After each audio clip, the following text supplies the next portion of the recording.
बेटी की तरह वो मैंने ऐश्वर्या को जब यहीं घर पे, मैं तो रात कई बार यहीं शैला जी घर पे रुकता था, और मैंने एक छोटी बच्ची थी जब वो छोटे 8वीं में पढ़ती थी, और जब मैं 2012 में मिनिस्टर था और सैनिक कल्याण मंत्री था तो मैंने उसको उपनल जो कॉरपोरेशन उसमें मैनेजर लगाया था। 4-5 साल उसने वहाँ नौकरी करी, तो मेरी तो बेटी की तरह। और मैं तो उससे भी कहूँगा कि भाई ये भाजपा कुछ भी कर सकती है। मेरे को रात ही रात निकाल दिया, जब हरक सिंह की जरूरत थी तब तुमने मेरे को बुला लिया, और जब हरक सिंह की जरूरत नहीं तो रात में 16 जनवरी को निकाल दिया। तो ये भाजपा कुछ भी कर सकते। मैं तो बचपन से रहा हूँ भाजपा में। आपने कहा मैनेजर लगाया, मैंने कहा इस तरह से लगाते थे आप? मतलब मैं इसलिए करूँ कि ये मैनेजर नौकरी मैं तो लगाता था, क्यों नहीं लगाता। मैंने 22,000 लोग उपलब्ध में नौकरी। मैंने यहाँ एक चीज सुनो, केवल रुद्रप्रयाग जिले में जो भी बीएससी था, क्योंकि मेरे पे एग्रीकल्चर था तो बायोलॉजी आर्ट्स के बच्चों को नहीं लगा सकता था, जो भी बीएससी था यहाँ केवल रुद्रप्रयाग विधानसभा नहीं, पूरे जिले में जो भी बीएससी बॉटनी से था, जंतु विज्ञान से था, मैंने सीड सर्टिफिकेशन में, ऑर्गेनिक में, और आज उधम सिंह नगर में 250-300 लड़के अब वो परमानेंट हो गए सब।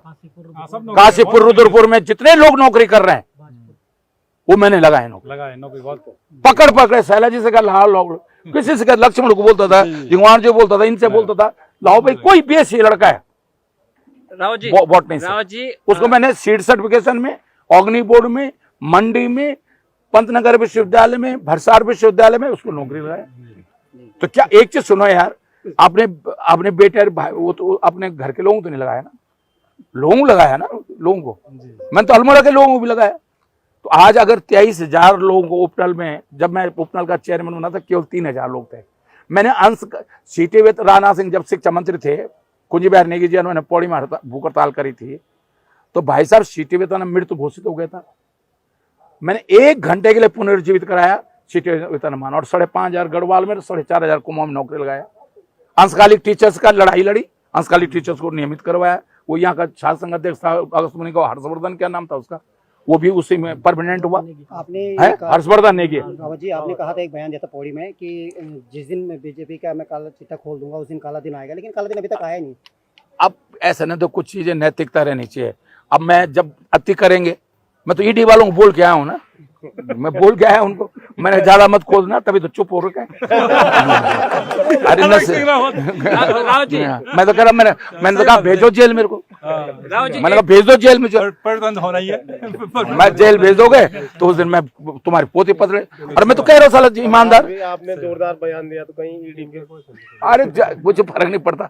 अरे केजरीवाल राष्ट्र नेता से, दिल्ली का मुख्यमंत्री से अंतर्राष्ट्रीय नेता हो गया, मुझे जेल भेजे बिना, मैंने कहा ना चर्चे पर्चे खर्चे, बिना जेल गए तो कोई नेता ही नहीं बनता।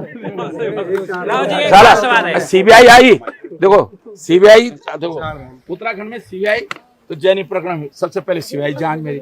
अब उत्तराखंड में किसी नेता की अगर जांच हो रही है ईडी की, तो सबसे पहले हरक सिंह की।